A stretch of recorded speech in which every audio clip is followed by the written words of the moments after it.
열심히 공부해서 좋은 주식에 좋은 투자를 하는 방법을 배우는 시간이죠. 주식연구소. 오늘은 오건영 신한은행 WM그룹 부부장 전화 연결돼 있습니다. 안녕하십니까? 네, 안녕하세요. 네. 지난주에 11월 FOMC 회의록이 발표됐을 때만 해도 시장 분위기가 나쁘지 않았거든요.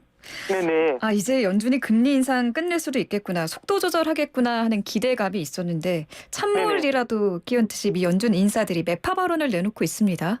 네네, 그렇습니다. 일단 간단하게 말씀을 드리면 네. 사실은 이제 지난 11월 FOMC 때 나왔던 게 이제 세 가지 꼭지를 얘기를 하게 돼요. 그중에 이제 첫 번째가 how far라는 거죠. how fast라는 거죠. 얼마나 빠르게. 그리고 두 번째는 how high라는 말을 씁니다. 얼마나 높게 올릴지. 그리고 마지막으로 how long이라고 해가지고 얼마나 지금의 높은 금리를 계속 유지하게 될지, 이 세 가지 질문을 던지게 돼요. 네. 그러면서 얘기하는 게 어느 정도 금리가 정점에 도달했다라고 가정을 하면 how fast, 그러니까 얼마나 빨리 올릴지는 이제 더 이상 우리의 논의거리가 되지 않을 수 있다라는 얘기를 하게 됩니다. 그러니까 이 얘기는 사실상 얼마나 빨리 금리를 올릴지가 후보지에서 떨어지게 되는데요. 네. 여기에 이제 시장은 좀 반응을 하게 되는 거죠. 그럼 금리 인상 속도가 늦어진다는 얘기가 호재구나라고 하는데, 네. 이게 이제 연준 입장에서도 고민인 게 인플레이션을 완전히 제압하지도 않았는데 시장이 후퇴하는 모습을 보여준다라는 게 신뢰를 상실할 수가 있잖아요. 그러면 나머지 두 개를 갖고서 이걸 끌어올리는 방법이 있습니다. 텐션을요. 네. 그러면 예를 들어 이렇게 하는 거죠. 금리를 보다 높은 수준으로도 올릴 수 있다. 우리가 예상하는 것보다 천천히 올리지만 더 많이 갈 수 있고, 두 번째는 현재의 높은 금리를 빠르게 내려온다라고 생각을 하는데 그건 착각이다. 꽤 오랫동안 이 높은 금리를 유지할 수 있다. 이런 형태의 코멘트를 던지면서 네. 그게 뭐랄까요? 하나를 준 다음에 하나를 받는다고 해야 될까요? 그러니까 완화적인 스탠스를 취하면서도 긴축적인 코멘트를 던지게 되면서 시장의 경계감을 유지하려는 의도, 이런 게 엿보이는 것 같습니다. 시장이 너무 좋아하고 들떠하는 모습을 연준은 그냥 보고만 있지 않으니까요. 네, 그렇겠죠. 네.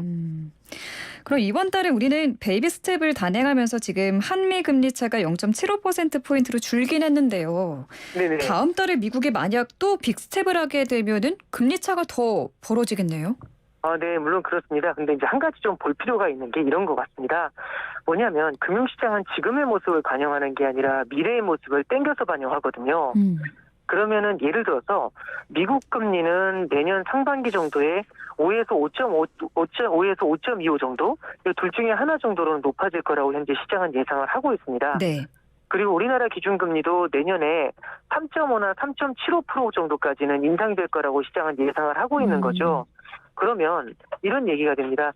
시장에서의 금리라는 거는 지금 당장을 반영하는 것보다 미래의 금리가 올라 있는 걸 이미 반영을 하고 있잖아요. 네. 그러니까 현재 당장 0.75%로 금리 갭이 벌어지는 것도 이슈가 될 수 있겠지만 이미 1.25, 1.5까지 벌어져 있는 금리 차를 반영하고 있다면 당장 다음번에 금리 인상을 해가지고 금리 차가 조금 벌어지는 게 당장 어떤 긴축적인 스탠스를 환율이라든지 금리에 영향을 미칠 가능성은 그렇게 크지 않을 것 같다. 이렇게 표현할 수 있을 것 같습니다.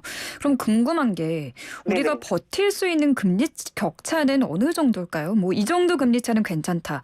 아니면은 뭐 이 정도 벌어지면 대비를 해야 한다 하는 그런 수준이 있을까요? 네, 이제 예를 들어서 어느 정도 온도가 되면은 사람이 살 수가 없을까, 이런 것도 질문이 될 수 있는데 그 온도가 된 그 순간부터 바로 쓰러지는 게 아니라 그 정도의 높은 온도가 오랫동안 이어질 때 문제가 되는 경우들도 있잖아요. 네. 그러니까 사실상 그 임계점을 어느 정도로 지정한다라는 게 사실 쉽지는 않습니다. 왜냐하면 이 자금의 유출이라는 게 금리 차만 보고 들어오는 게 아니라 특정 국가의 성장이라든지 신성장 사업이 어디이냐에 따라서도 또 다를 수가 있거든요. 정책이라든지 이런 데에서 영향을 받습니다. 네. 그러다 보니까 금리 하나만으로 표현하기는 좀 어려운데요. 다만 금리 차이가 뭐 1.5, 2.0 이런 식으로 크게 벌어진 상태에서 상당 기간 이어졌을 때는 자본 유출이 나타날 가능성이 아무래도 높아진다. 이 정도로는 말씀드릴 수가 있겠죠. 네. 그러면은 그 미 연준의 지금 뭐 매파적 발언 어떤 말 했는지도 살펴봤는데 혹시 그럼 최종 금리가 높아질 수도 있는 건가요? 미국의 최종 금리 상단이? 네, 이제 이거는 사실은 정해져 있는 미래가 있는 게 아니고요. 이 인플레이션 상황이 어떻게 진행이 되는지, 그리고 시장이 얼마나 반응을 해주는지에 따라 다른데 현재는 이렇게 보고 있는 것 같습니다. 혹자는 소비자 물가지수가 7%까지 높게 나오고 있으니까 기준금리도 그 레벨까지 올려야 된다 이제 이렇게 말씀하시는 분들도 있어요. 네. 연준 위원들 중에는.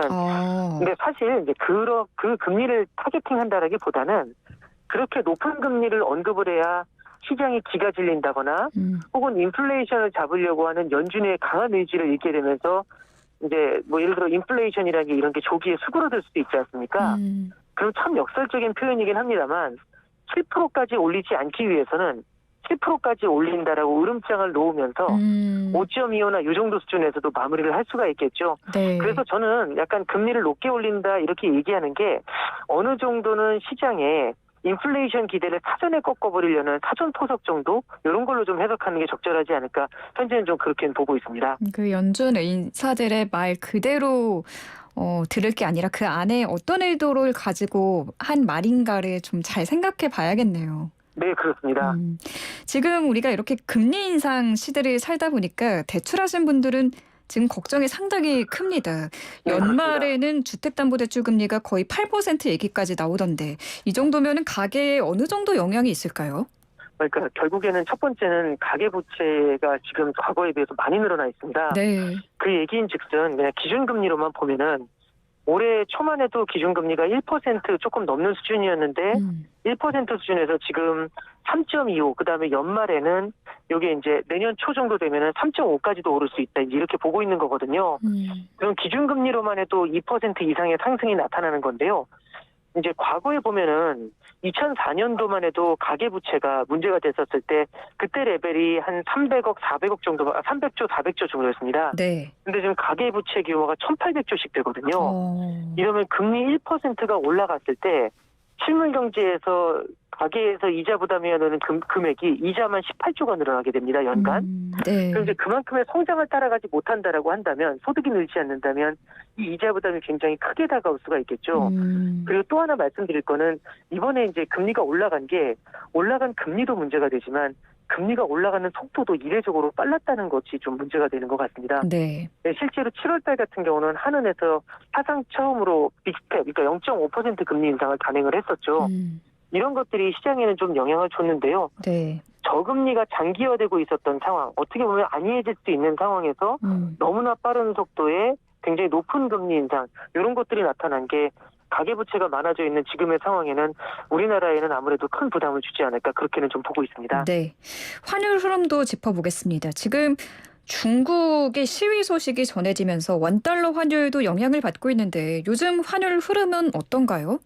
네, 이제 중국 같은 경우도 굉장히 큰 영향을 주고 있고요.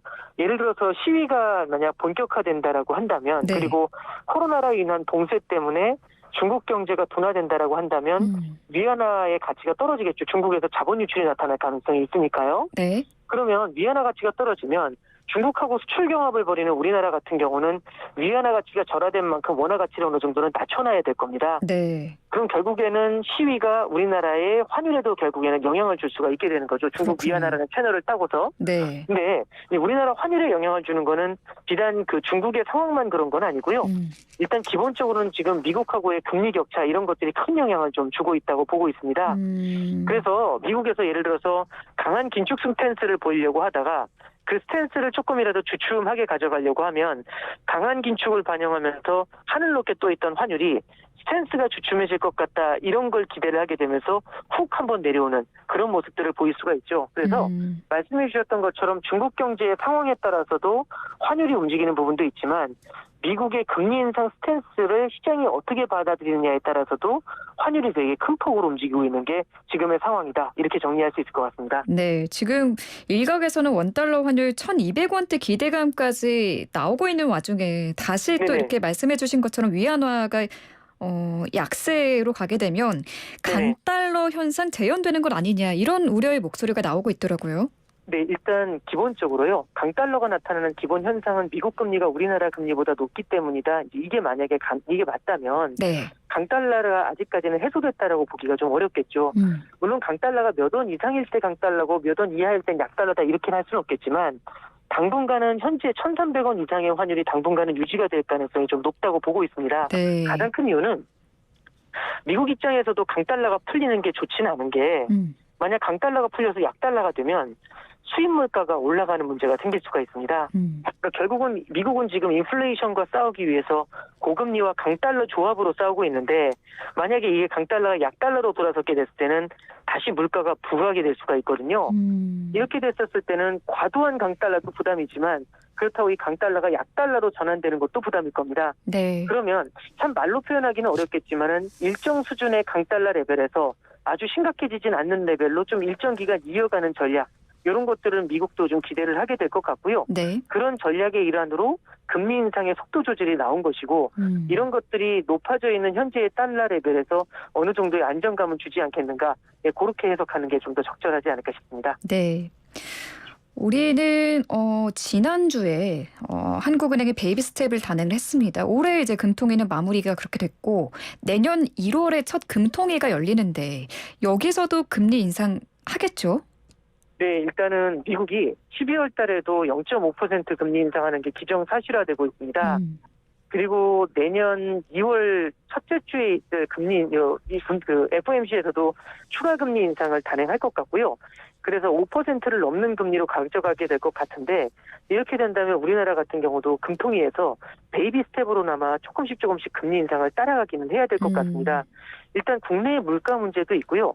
미국의 금리 상승도 문제가 됩니다. 다만 네. 예전에 비해서 환율의 상승폭이라든지 그다음에 물가의 폭등폭이 크지가 않다라는 점을 감안을 한다면 네. 이럴 때는 올리긴 올려야 되지만 천천히 올려도 되는 레벨이 되니까 베이비 스텝 쪽으로 전환을 해서 아마 이제 1월 13일 날에 있을 금통위에서는 0.25% 금리 인상으로 3.25 정도, 예, 이제 3.5 정도 기준금리를 가져가게 되지 않을까 생각을 하고 있습니다. 네.